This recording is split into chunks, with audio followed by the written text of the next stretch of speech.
नमस्कार, मी अनिकेत. ठळक वार्ताच्या या विशेष मुलाखतीमध्ये आपले सर्वांचे स्वागत आहे. सध्या मी आहे बदलापूर पश्चिम येथील डॉक्टर बाबासाहेब आंबेडकर यांच्या स्मारक सोनवली येथील. खरं तर हे ऐतिहासिक स्मारक म्हणून आपल्या सर्वांचे परिचित आहे. या ठिकाणी जर तुम्ही याल तर डॉक्टर बाबासाहेब आंबेडकर स्मारक म्हणून नेहमीच आपल्याला समाजकार्यामध्ये पाहायला मिळतं. याच विषयी बोलण्यासाठी आपल्यासोबत समाजसेवक बाबाराव ठमके असणार आहेत. आपण त्यांच्याकडून स्मारकाविषयी माहिती घेऊयात की एकंदरीतच स्मारकाचं महत्व काय, स्मारक बांधण्यामागचा उद्देश काय आणि एकंदरीतच कशा प्रकारे भविष्यामध्ये या स्मारकाचं महत्व जे आहे ते बौद्ध बांधवांसाठी असणार आहे. ठमके सर, स्वागत आहे. सर्वप्रथम आपला परिचय नागरिकांना द्या. मी बाबाराव ठमके. असं थोडं समाज कार्य करत आहे. मी बदलापूरला 2005 पासून राहायला आलेलं. तेव्हापासून मी हे जे सुधाकरजी जाधव साहेब आहे, ज्यांनी हे स्मारक उभं करण्यासाठी अहोरात्र प्रयत्न करून कष्ट केलेले आहे, त्यांच्या सानिध्यात मी राहून थोडं त्यांच्या पावलावर पाऊल टाकत आहे मी. असं स्मारकाबद्दल काय सांगाल? जेव्हा तुम्ही या स्मारकावर येतात काय नेमकी ऊर्जा भेटते? ऊर्जा म्हणजे माणसाचं मन शांत होते. इथे एकदम प्रफुल्लित आणि आनंदी सर्व, म्हणजे जे काही आहे आपलं ते सर्व विसरून आपल्या समाजाबद्दल आस्था निर्माण होतो इथे. प्रामुख्याने जर आपण पाहिलं तर या अगोदरच्या नागरिकांना 14 एप्रिल असेल किंवा 6 डिसेंबर असेल किंवा 14 ऑक्टोबर असेल, त्यासाठी दीक्षाभूमी असेल किंवा चैत्यभूमी असेल अशा ठिकाणी जावं लागत होतं. परंतु आता आपण जर पाहिलं तर एक मोठी बौद्ध समाजासाठी एक मोठं आराध्य असं या ठिकाणी निर्माण झालंय. त्यामुळे काय सांगाल, कशा प्रकारे नागरिक इथे गर्दी करतात? नागरिक म्हणजे कसं, तिथे कसं गर्दी चिक्कार होते आणि बाहेर गावची पब्लिक फार येतात. चैत्यभूमीला बाहेर गावची पब्लिक भरपूर येतात. त्याच्यामुळे तिथे कसं आपण इथले गावचेच असून सुद्धा आपण तिथे गर्दी करण्यापेक्षा जे बाहेरून येतात त्यांना त्याचा आनंद मिळाला पाहिजे, त्यांना सुख सुविधा तेवढी भेटली पाहिजे. आणि आपण तिथे गर्दी करण्यापेक्षा आपल्याला इथे जवळच असल्यामुळे आपण इथेच हे नमन करून त्यांचं हे केलेलं पाहिजे. असं विरोधकांचं असं मत आहे की जे इथले विद्यमान आमदार आहेत किसन कथोरे, ते पुतळ्यांचं राजकारण करतात. याचं उदाहरण द्यायचं झालं की आता आपण पाहिलं एकंदरीत की डॉक्टर बाबासाहेब आंबेडकरांचा 55 फुटी महाराष्ट्रातला सगळ्यात मोठा पुतळा जो आहे तो या सोनवलीमध्ये लागतोय. कालच बिरसा मुंडे यांची जयंती झाली आणि त्याच्या पार्श्वभूमीवर जर आपण पाहिलं तर 35 फुटी बिरसा मुंडा यांचं देखील स्मारक बनतंय. तर अनेक नागरिकांचं असं म्हणणं आहे की पुतळ्यातून आपण नेमकं साध्य काय करतो? कारण डॉक्टर बाबासाहेबांनी म्हटलं होतं की माझ्या नावाचा जय जयकार करण्यापेक्षा माझं कार्य जे आहे ते तुम्ही पुढे न्या. तुम्हाला असं वाटतं की स्मारक बांधून नेमकं काय आपण साध्य करतो? स्मारक बांधून आपण काही कार्य साध्य करत नाही. यांचा पुतळा म्हणजे आता बाहेर देशामध्ये जवळपास 65-70 पुतळे बाहेर देशामध्ये, बाहेरच्या देशामध्ये बांधलेले आहे. त्यांच्या नॉलेजमुळे, सिम्बॉल ऑफ नॉलेज याच्यामुळे, आणि त्यांचं जे बुद्धिमत्ता, आज त्यांचं जे इथे होते लायब्ररीमध्ये, ते लायब्ररी पूर्ण लायब्ररी त्यांच्या मेंदूमध्ये होती. तुम्ही कुठलंही पुस्तक त्या बाहेर देशातलं घेतलं त्या लायब्ररीमधलं तर तुम्ही कुठल्याही पानावरचं त्यांना विचारलं तर ते त्या पानावर काय काय लिहिलं आहे एवढी बुद्धिमत्ता होती. त्याच्यामुळे त्यांना तितका मान आहे. त्यामुळे इथे पुतळा उभारण्यामध्ये त्यांचं हे काही नाही, फक्त त्यांच्यापासून तेवढी नॉलेज मिळते आपल्याला. असं नक्कीच. अनेक जणांचा असा आरोप आहे की हे स्मारक जे आहे ते आता स्मारक राहिलं नसून तर एका लग्नाचा हॉल झालेला आहे. कारण इथे आपण पाहिलं तर अनेक लग्न विधी वगैरे होतात. तर असं वाटत नाही की स्मारकाचं महत्व थोडं कमी होतंय? नाही, इथे स्मारकाचं महत्व कमी होत नाही. हे लग्नविधी म्हणजे काय आहे, आता हे एक तर सांगायचं म्हणजे ह्या जागेला आपल्याला मान्यताच नव्हती पहिले. याच्यासाठी सुधाकर जाधव साहेबांनी फार कष्ट घेतलेले. त्यांच्या मागे आमदार साहेब निपक्षपात, म्हणजे बिलकुल निर्मळ मनाने, जसं समुद्राचं पाणी निर्मळ राहते तशासारखं त्यांचं मन निर्मळ मनाने त्यांनी हे जागा मिळवण्यासाठी फार कष्ट घेतलेले. त्याच्या मागे सुधाकरजी जाधव त्यांच्या पाठीमागे होते. त्याच्यामुळे ही जागा फार कष्टाने भेटली. कष्टाने भेटल्यानंतर मग इथे हे एक वस्तू आपण उभी केलेली.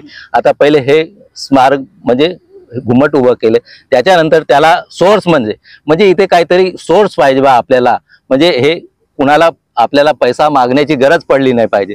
त्याच्यासाठी हा नंतर स्टेज उभा केलेला आपण. त्याच्यापासून आपल्याला काहीतरी उत्पन्न होऊन ते पैसा आपल्याला इथे खर्च करावा या उद्देशाने हे इथे कार्यक्रम घेतले जातात. बाकीचा इथे काहीच उद्देश नाही की हे लग्न कार्य होतं बा किंवा हे. आता आपण कुठलंही आता देवळात तरी जाता तुम्ही तरी तिथं दक्षिणा देता, पण इथे दक्षिणाचा काहीच प्रश्न नाही, दक्षिणा घ्यायची नाही राहत.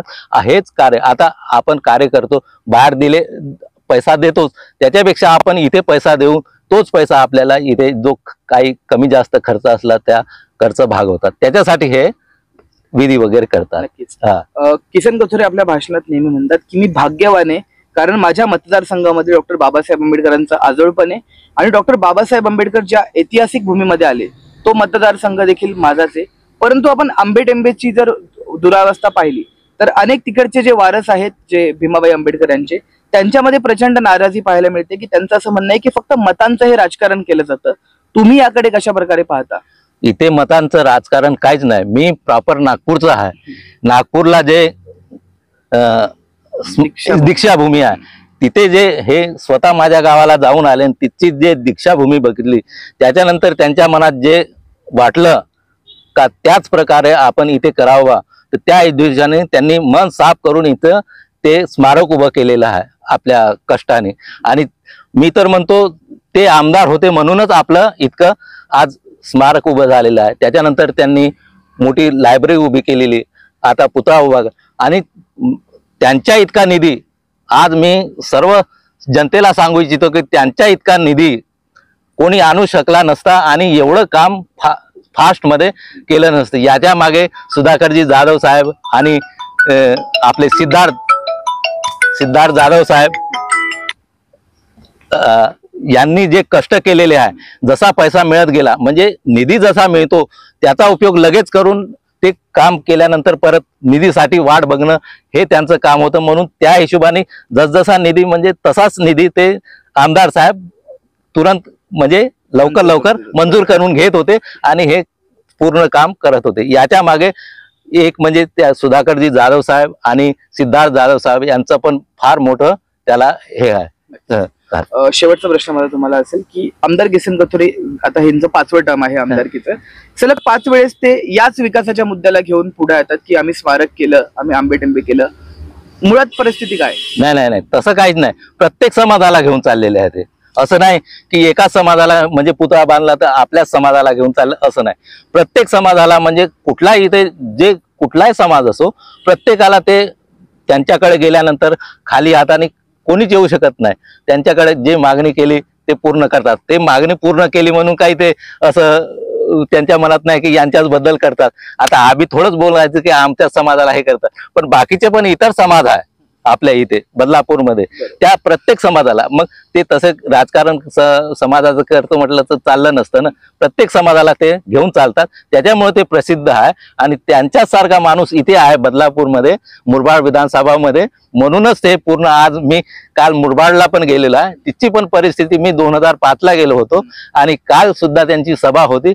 तर इतकी पब्लिक आम्ही कधी बघितली नसेल, इतकी पब्लिक त्या मुरबाडमध्ये होती. म्हणजे इतकी प्रसिद्धी त्यांनी केलेली आहे. म्हणजे कार्य जेव्हा त्यावेळेस मुरबाड विधानसभा झाली होती त्यावेळेस आम्ही त्यावेळेस त्याच्या अगोदर पण गेलो आणि त्याच्यानंतर आता गेलो तर ही परिस्थिती बघितली तर एकदम तशी परिस्थिती आम्ही कधी बघितलेली नाही अशातला म्हणून त्यांनी जे कार्य केलेलं आहे आप्पानी, आम्ही आप्पा म्हणतो त्यांना की आप्पानी जे कार्य केलं असा कुठलाच आमदार कार्य करणार नाही आणि इतकी हे निधी कुठलाच आमदार आणू शकणार नाही.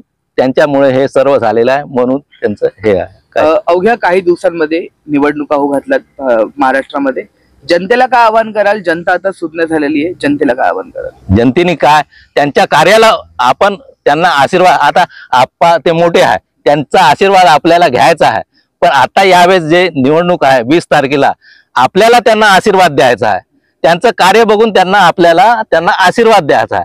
असा ते कार्य त्यांचं कार्य बघून त्यांना आशीर्वाद द्यायचा आणि त्यांना भरघोस मताने निवडून आणायचं आहे बस. तर हे होते समाजसेवक बाबाराव ढोळे ठमके.